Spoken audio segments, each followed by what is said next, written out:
Eh bien, bonjour. On pourrait, Bernard et Julien peut-être se présenter pour, expliquer un peu ce qu'on fait au niveau de la ligue? Donc Bernard, si tu peux te présenter? Eh bien, je suis un formateur de club de la société de tir de Bourg-en-Bresse. Je suis dans cette maison Ligue du Lyonnais depuis 6-7 ans déjà, où j'ai franchi les différentes étapes de formateur sous la houlette de Julien Gendre. Et depuis 1 an, je suis président de la commission des écoles de tir sportifs. Voilà, ouais, c'est formidable. On va parler des jeunes et donc de l'avenir du tir aussi, hein, et donc de la manière dont on peut les former. Julien, si aussi tu peux te présenter, même si tu es très connu? Je m'appelle Julien, je suis le responsable formation de la Ligue, en charge des diplômes d'animateur, initiateur et des cibles couleurs. Je pense qu'on aura l'occasion d'en reparler. Et je travaille avec Bernard sur différents sujets qui touchent l'école de tir sportif. Ouais, très bien. Et moi, Cédric Coquet, donc moi je suis le responsable de la commission formation. Et puis, je tente, au niveau de la ligue et au niveau du tir aussi d'amener des conceptions sur la dimension et la préparation mentale. Donc là, plus spécifiquement, des jeunes en école de tir. Voilà. Donc peut-être qu'on pourrait déjà démarrer sur notre premier sujet, c'est-à-dire, parler de l'école de tir, dans sa globalité. Qu'est-ce que ça peut apporter à un club? Puisque, on fait le tour des clubs et on remarque qu'il y a des écoles de tir, dans une partie de nos clubs, il y en a qui en ont pas. Ça amène, beaucoup de choses dans un club, des choses qu'on soupçonne pas d'ailleurs, dont on parlait tout à l'heure. Alors peut-être qu'un de vous 2 a quelques idées déjà à communiquer, peut-être auprès de nos présidents ou auprès de nos formateurs, mais quelle vision vous avez de l'apport d'une école de tir dans un club?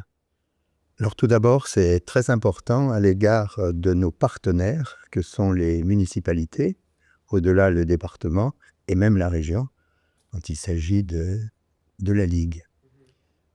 En effet, avoir des jeunes encadrés par des responsables formés au sein des clubs qui décrochent des médailles, c'est important pour une municipalité et ça facilite considérablement la relation avec ceux qui nous entourent, c'est-à-dire le maire, son conseil municipal, et au-delà pour obtenir des subventions auprès du département, par exemple. Et oui, ben, c'est vrai que les mairies, et les communes, enfin, en tout cas, tous les territoires ont ce rôle d'animation du territoire. Ils ont un rôle aussi, d'éducation de nos jeunes. On a un rôle un peu le sport a un rôle sociétal en France, hein, de lien social, mais d'éducation.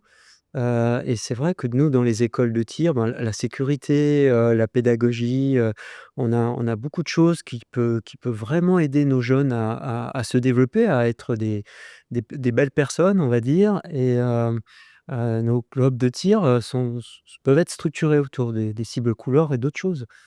Et Julien, toi, tu vois aussi des choses autour de ça, de la relation à la municipalité dont nous parlait Bernard? Complètement, j'ai des exemples concrets. D'ailleurs, j'ai souvenir d'un club qui avait des grosses difficultés avec une municipalité sur les problèmes des nuisances, de bruit, d'horaires d'ouverture contraints, etc. Jusqu'au jour où il a recruté une personne pour monter, qui avait une fibre un petit peu école de tir, enseignement sur les enfants, qui a monté une école de tir avec quelques enfants, qui a commencé à performer. Et parti de là, la municipalité a complètement changé de regard sur le club de tir. Ils sont beaucoup plus rapprochés parce qu'on est sur du sport avec des enfants, une pédagogie, comme tu le disais, avec les cibles couleurs, donc un vrai travail de progression. Et effectivement, la municipalité s'est dit, tiens, c'est intéressant pour le coup on est en dehors de l'arme à feu quelque part, on vient dans un but sportif. Et ça a permis d'assainir complètement les relations entre les deux, entre les clubs et la C'est municipalité. vrai qu'on a quelque chose sur l'image à communiquer, hein. Le tir est notre image, on doit communiquer cette idée que tu as eue Bernard de dire école de tir sportif, de manière à amener cette dimension sportive. Et les communes ont besoin d'être assurées, notre image a besoin du sport pour pouvoir continuer à se développer et à maintenir notre système de réglementation, des armes, hein. Donc c'est vrai qu'il faut continuer à entretenir de bonnes relations avec le territoire, ouais. Et les parents sont très sensibles à ce terme parce qu'ils savent que nous ne sommes pas des, entre guillemets, mais fous de la gâchette, mais que nous sommes des gens responsables, que nous encadrons les enfants, que nous les formons à respecter la sécurité. C'est de la responsabilisation Et ça fait partie de l'éducation. Ouais. Exactement. En plus, les parents et surtout les enfants qui pratiquent quand même beaucoup de sport, ont fait le tour de différentes fédérations qui ont exactement notre cursus cible couleur avec des pédagogies qui sont timées dans le temps, des séances d'entraînement respectées, etc. Donc, quand ils arrivent dans notre club de tir, forcément, ils posent la question à nos formateurs: qu'est-ce que vous faites, vous, dans le club? Est-ce que vous avez une pédagogie spéciale appropriée au tir? Et ça les rassure tout de suite. Ça permet d'être identifié et d'être en mesure de placer des jalons dans la progression de l'enfant. Ouais, complètement. Puis, au niveau d'un club, donc on parle aussi d'avoir des jeunes. Les jeunes, c'est aussi une forme de dynamique, c'est une vie dans le club, c'est un peu différent, voilà, mais il y a un rôle éducatif, hein, que l'on a.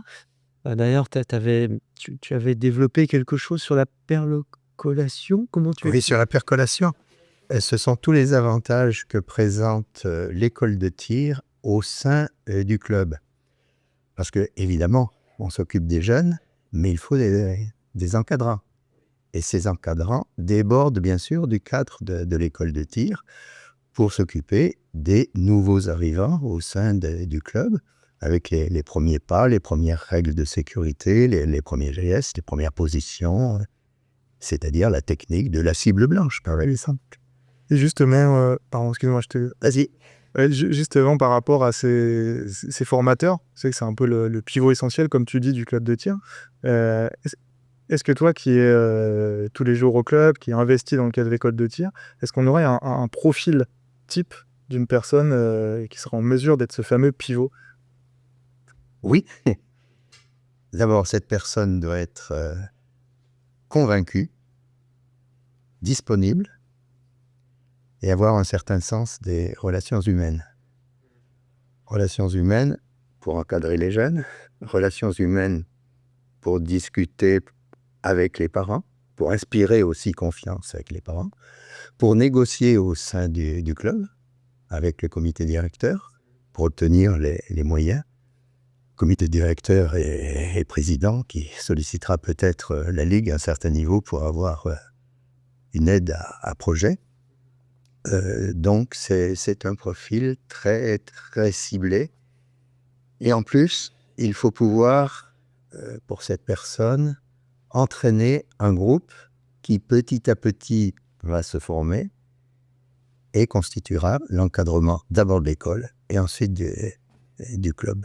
Ouais, donc il est assez moteur et est-ce que vous êtes aussi, d'accord pour dire un président de club aujourd'hui, il a beaucoup de choses à faire? C'est-à-dire qu'il a vraiment beaucoup de missions et on peut se sentir surchargé s'il faut encore gérer l'école de tir. Donc c'est comment déléguer, comment confier à une équipe et à une personne pivot finalement, c'est pas au président de club de gérer ça, je pense, hein?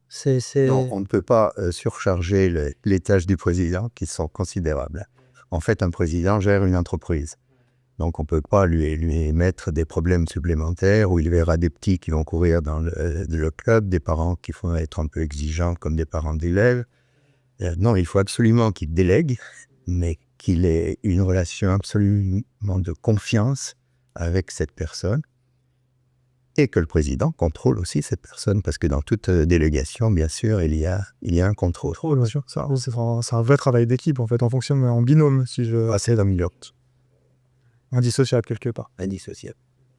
Donc c'est vrai que l'école de tir, on s'aperçoit que c'est vraiment un positionnement, je dis pas à part, mais c'est un positionnement particulier. Donc il y a une délégation, il y a une personne pivot, il y a une équipe autour. Donc, au niveau de la ligue, ben, nous on forme beaucoup, hein, c'est-à-dire on est un vrai relais pour les écoles de tir. Les présidents de clubs ou les clubs sont pas tout seuls. On est avec eux pour vraiment former leurs équipes, hein, justement. Mais il doit y avoir une personne pivot, une équipe et une délégation. Et comment ça peut se positionner finalement? Comment c'est communicable dans un club? Parce que c'est vrai, alors les enfants, au milieu d'un club de tir, donc comment on cadre ça? Co Quelle est la bonne position? Enfin, moi ça me paraît, au niveau de la formation indispensable qu'on ait des jeunes, parce que c'est l'avenir du tir, parce qu'en même temps ça crée de la dynamique. Puis c'est la relation, on a vu, au territoire et à la commune, et c'est aussi la relation aussi aux parents. Des fois les parents des enfants, ben, ils font du tir aussi. Des fois, c'est les jeunes qui viennent, ils partent parce que les enfants aujourd'hui, ben, ça zappe, hein.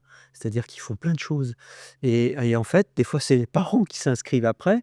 Donc quelque part, c'est aussi des licenciés pour nous et quelle est la bonne position de cette école de tir dans un club? Comment on peut la positionner? Comment on peut communiquer avec les autres pratiquants? Parce que on est nombreux, il y a différentes disciplines, c'est un peu un écosystème un club, hein? Alors j'ai une image pour illustrer ça. Un de nos grands auteurs, en parlant de l'amour, évoquait la cristallisation. Il expliquait ce qu'était la cristallisation. Il partait d'une branche effeuillée à l'entrée de l'hiver et lancée dans une mine de sel. Petit à petit, les cristaux de sel venaient s'agréger sur cette branche et transformaient cet objet tout à fait ordinaire en une beauté exceptionnelle avec cette cristallisation. C'est un peu ce que l'on observe dans une école de tir. On démarre avec un petit groupe, avec un pivot qui a quelques enfants, des formateurs qui arrivent, des parents qui s'intéressent, des formateurs qui débordent de leur rôle sur l'ensemble du club, des tireurs, et ça transforme complètement l'esprit du noyau qui était très technique, orienté sur l'utilisation des armes, pour venir sur des relations plus humaines, plus éducatives, plus riches pour l'ensemble des participants. Et ceci nécessite tout de même du temps. Ah oui. Ce n'est pas en une année qu'on arrive à obtenir cette cristallisation. C'est un vrai projet, quoi. Il faut plusieurs années en fonction des décisions, des orientations du comité de directeur du club, de l'engagement et de la qualité des encadrants de leur formation acquise au sein de cette maison. Et toi, Julien, pareil, comme nous explique, ce phénomène finalement où, bah, la personne évolue au sein du club, s'embellit, puis apprend son sport. Tu constates aussi qu'il y a que les formateurs de l'école de tir qui se forment, qui ont envie d'enseigner, qui enseignent, qui apprennent les cibles couleurs, mais qui apprennent la pédagogie, qui apprennent la technique, qu'il y a un espèce comme un débordement, c'est-à-dire qu'en fait, ça agit aussi sur d'autres tireurs dans le club. Il y a un effet qui se coule, quoi, un double effet, si on peut dire, hein, oui. En fait, c'est assez flagrant entre les formateurs que je vois toutes les saisons, entre ceux qui s'occupent de l'école de tir et ceux qui s'occupent plutôt des adultes. Il y a une telle exigence des enfants dans l'apport de compétences, dans l'apport de techniques, que généralement les formateurs au sein de l'école de tir ont tendance à aller plus loin dans la recherche. Ils vont aller beaucoup plus se former, venir en formation continue, prendre des informations à droite à gauche, les remettre et les retranscrire aux enfants, adapter leur pédagogie, contrairement aux adultes où effectivement ils ont aussi moins de temps à consacrer, on leur donne des exercices, ils le font, etc. Les enfants, ils ont besoin constamment d'informations. Donc forcément, ça oblige les formateurs derrière à aller chercher de plus en plus de formations, à se former sur le diplôme plus haut, d'aller sur l'animateur, l'initiateur, l'entraîneur même. Donc effectivement, forcément, ça rayonne après sur les autres sur les stands de tir Ouais. directement. Alors sur la partie formation, mais un sujet qu'on n'a pas évoqué non plus, c'est aussi sur le club en lui-même. Tu parlais à juste titre des parents, des enfants. Quand on veut avoir une école de tir qui fonctionne, on a besoin que les enfants se sentent chez eux quelque part. Et pour qu'ils se sentent chez eux, ça passe par avoir un espace à eux, aux enfants. Voilà, comme on peut avoir là, des canapés, un espace un petit peu détente où ils vont pouvoir passer un petit moment dans le stand de tir, en dehors du clubhouse quelque part. Et aussi, on pense aux parents. Les parents qui emmènent leurs enfants, maintenant on fait tous du télétravail, on a besoin d'avoir à minima une connexion réseau, une table où on puisse poser notre ordinateur pour pouvoir travailler pendant que les enfants sont sur l'école de tir.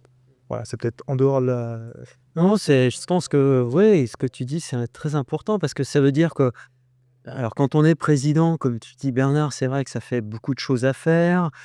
Tu nous donnes vraiment des pistes pour comment intégrer l'école de tir et à la fois on remarque que ça peut nous pousser à réfléchir sur la modernisation de notre club, c'est-à-dire, comment on accueille, est-ce qu'on accueille dans de bonnes conditions? Et cet accueil, pour accueillir finalement les parents dont tu parles, Ben, ça va être aussi un accueil pour nos pratiquants de tous les jours. Quand on vient tous les jours au stand de tir, bah, c'est vrai que s'il est un peu confortable, c'est vrai que si c'est un peu propre, un peu net en termes d'espace, si c'est un peu plus moderne, s'il y a de l'accueil, ben, on s'y sent mieux au quotidien. C'est un lieu de vie, on y vient souvent, hein. Les tireurs sont souvent des gens très très passionnés, donc ils viennent assez souvent. Donc on a ceux qui viennent de manière très ponctuelle, qu'on voit rarement. Il y en a qui vivent carrément au stand de tir. C'est un lieu de vie finalement, hein. Donc ça va pousser à réfléchir à la modernisation, à l'accueil, des parents et des enfants, mais aussi, ben, au quotidien des tireurs quoi, hein. Ouais, ouais. Et il faut penser, en ce qui concerne les parents et les enfants, aux plages offertes au fonctionnement de l'école de tir. Il ne faut pas être trop rigide et considérer que c'est le mercredi après-midi de 14h à 15h30, mais il faut avoir plusieurs plages pour pouvoir s'adapter aux contraintes des parents qui ont leur métier et ont plusieurs enfants, plusieurs sports à gérer. Combien de plages tu conseillerais dans l'idéal? Alors on est dans le système idéal, mais souvent les stands de tir sont vraiment dédiés, donc on peut faire des plages, hein, même. Au moins 2 le mercredi, ce qui permettrait d'avoir des niveaux aussi techniques différents. Ah oui. Et puis le vendredi soir, parce que souvent les parents sont un peu plus disponibles dans ce créneau, peut-être sur le week-end, le samedi matin, mais ça exige beaucoup de disponibilité des encadrants, donc il faut équilibrer les 2 choses. D'accord, disponibiliser des encadrants et est-ce tu conseilles que les jeunes viennent apprendre le tir dans des créneaux où il y a moins de fréquentation des adultes ou mixer? Comment tu vois les choses là-dessus de manière à ce qu'il y ait de l'espace et Moi, j'ai la quasi-certitude par notre expérience de la STBB que le mercredi après-midi, pendant 1 h 30 au minimum et 3 heures si possible, le stand soit réservé, en ce qui concerne le 10 mètres, aux petits, aux enfants. quoi? Ouais, de manière à avoir un espace Oui. un peu sécure, Donc, c'est le tranquille. temps des enfants. D'accord, voilà. OK, très bien, très bien. Bah, écoutez, merci en tout cas d'avoir débattu sur cette première partie de l'école de tir. On voit bien comment c'est important de positionner une école de tir et ce que ça peut apporter à tous les stands et à tous les clubs. On va prendre un temps, puis on passera sur une partie 2 peut-être plus pédagogique dans un deuxième temps.